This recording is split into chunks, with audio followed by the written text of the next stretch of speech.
Welcome back. Here is an interview of Bob Lowery, the new track owner of Bobby Watson's Carteret County Speedway in Swansboro, North Carolina, with Minnie Tyrrell, who is a late model driver. Hey, Minnie, I am glad you showed up today, buddy. We got some big things happening here at the Carteret County Speedway. How you been, my little friend? I haven't seen you in a while, man. No, we haven't been here in a while, and super excited to come down, and glad I'm able to be a part of this event here and helping people and giving away, give back, and Merry Christmas to all. It makes a big difference, don't it, Minnie, Absolutely. when we're out giving back instead of, a lot of stuff has been going on in this area. We've just coming out of a hurricane. Hurricane Florence devastated a whole lot of this community and a whole lot of this town. And so in Bobby Watson, which we're at the Bobby Watson Carteret County Speedway now.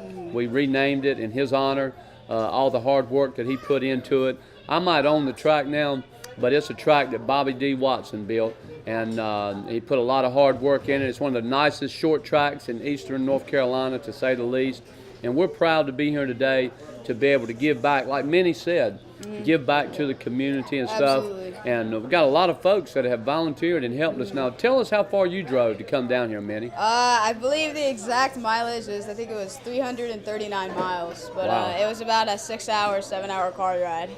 Now, do you do this kind of stuff all the time, Minnie? Yeah, it's pretty occurring when the race season is starting. I normally travel all the way. I live my hometown is Manassas, Virginia, and I travel all around to different places, and mostly North Carolina and things like that. And so yeah, I'm kind of used to the long kind of car rides. So it's been cool, and I'm glad to be down here and absolutely giving back is what it's all about. And I'm here for Bobby Watson, and I didn't know him for that long, and I just started racing here at this racetrack this year. But man, did he have an impact on my life, and I'm sure I was glad to at least meet him. Yeah. And very unfortunate that happened, but it'll always be his racetrack. And I mean, my oh my, I say it every time I'm here, but this might be the best, most prettiest racetrack I've ever been to, and that's definitely a fact. That's saying something, because you run a whole lot of races. Not only are you here today giving back, you're one of the best short track drivers there is in the late model series, and I think this year you're actually moving up to the Cars Tour, which kind of puts him up there with the big boys. So the Lord has blessed you, and this is something that you've been doing for how long, Manny? I've been racing late model stock cars since I was about 9 years old, and I've been in and out of limited late models, which is it's basically the same thing, just a little bit more restricted. And so I've been doing that since I was about 9 and a half. That's when I started my first race, and ran about 3 races at 9, and then won 2 races and at 10 years old, and then won my first championship at 11.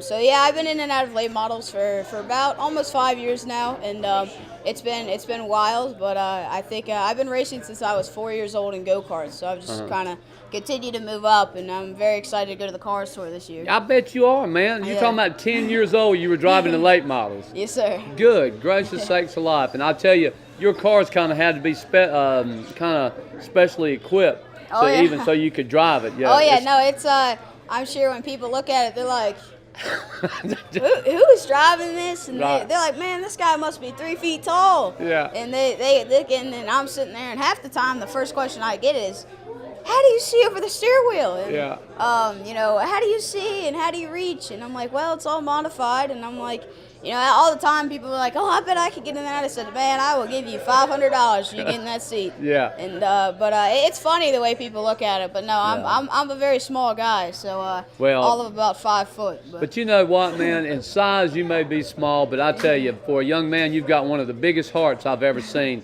Now, Minnie Tyrrell, tell me, weren't you on?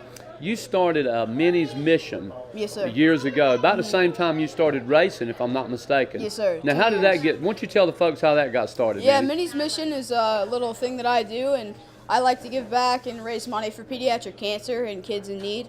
With that, and pediatric cancer and kids with cancer is not a huge topic, because mostly adults are the ones who develop cancer, mostly in their older ages. So there's not much at all looked on children's cancer, and it definitely needs to be addressed in this world, and it's steadily growing, and we need to stop it somehow. So Minnie's Mission came about when I was about 6 years old, and I had a friend, her name is Ella Day, and she had a brain tumor. And you know, I looked at it and I told my father, you know, I want to do something to help and help not just her but other kids in need, and make sure that they do good. And Ella is cancer free today. I think it's Right on.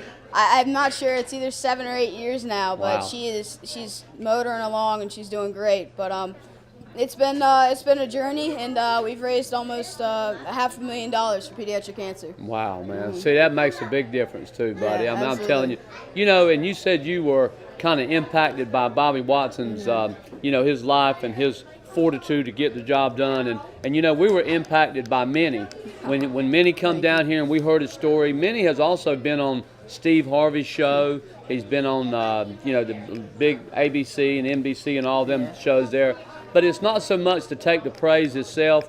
It's just to bring awareness, like you said, Absolutely. to helping that young lady. I will never forget that. And I really, I don't like to, when I do interviews and stuff, I really don't, I'm the type of person, I don't like to talk a ton about racing, and I'm the way that I go about things is, you know, I'm definitely not the best race car driver in the world, and I'm sure I never will be, and that's fine, but it's all about my mentality, and obviously I'm super glad to meet you and the family and the community that you guys have built down here. And you all are, everybody down here is all about giving back, and that's right where I'm at. So I'm very glad to be a part of it, and being around here today to give back and help people who were involved in the hurricane. And I drove by and right there this morning, and I was like, man, dude, this is crazy. There's still trees down, and still trees down, it's still stuff interesting. on the side of the road that they haven't picked up yet. And a lot of times when the camera's gone, you know, people think the hurricane, we're over it, but we really aren't. There's a lot of folks still struggling today. So that brings us to Bobby Watson's Christmas celebration here at the Carteret County Speedway. What we did this year is, you know, we wanted to kind of honor Bobby in a way, and more so than just racing like Minnie talked about. We wanted to honor him in a way that he liked to do, and is give back to the community, to give out stuff. And some folks have got together, such as your friend Nathaniel from Manassas, Virginia. Absolutely. A lot of the toys and a lot of the money that you see came from all the way from Virginia. And so Nate has done an excellent job. He runs a trash collection service.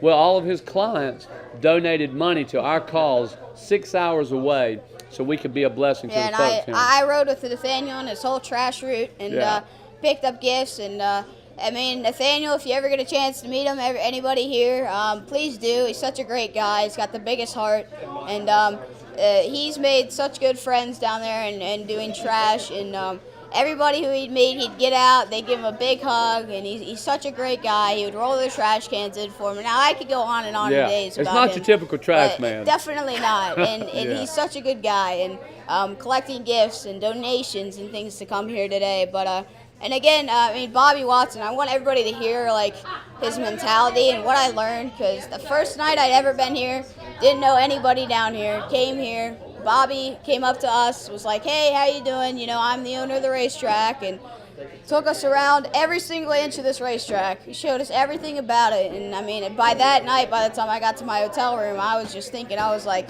oh my God, you know, what has just happened? I mean, this is clearly, and I will mark my words, this is the nicest racetrack in all of America. Wow. And I've been to a lot of cup racetracks. Now this is very, very nice racetrack. And but his mentality was to always just give back to people and help people. And he's all about, and all the work that he's put into this racetrack is truly incredible. So and I'm glad I got to meet him and talk with him. But you know, very unfortunate that he's here, and he'll always be with us, and he'll always be at this racetrack watching and keeping with us. Well, that's exactly right. And that being said, so many local folks, you know, Bobby worked so hard on giving back. When Hurricane Florence really impacted Carteret Speedway here, Bobby Watson's Carteret County Speedway, a lot of the folks in the community came over and helped rebuild roofs, and helped the Odum family, for example, who are here with us today. You know, they come over and brought a crane and lifted stuff out of buildings that had toppled over. We lost a scoreboard. We run a race where the Jimmy Odum and his son come over here and brought the crane with them, held the scoreboard up, and we plugged it in. Now this is a scoreboard that was took down with 150-mile-an-hour winds. When it was all said and done, we plugged in an extension cord. Now this isn't held up by plastic. Now this is steel beams.